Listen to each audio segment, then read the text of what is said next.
गुलगुला खिया के तोके घुमाए देबो रे लूना गाड़ी में। लूना में घूमेंगे गाल तेरा चूमेंगे, आया कोई बीच में इसको साला धुनेंगे।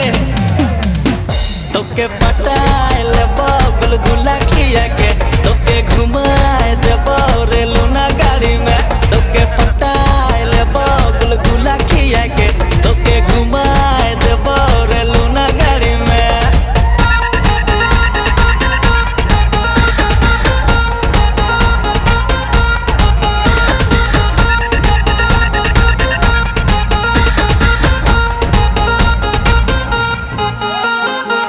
लूना मोर KTM से कम होगा, रेस तो लगाबे तोर में दम होगा।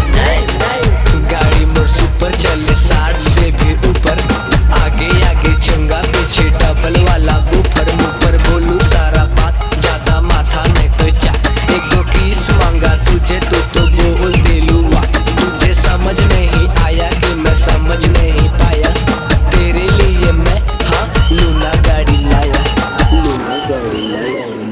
किस्त में लिए लूना बर्बाद हुए जूना, जितना का बाबू नहीं है उतना का झून झूना।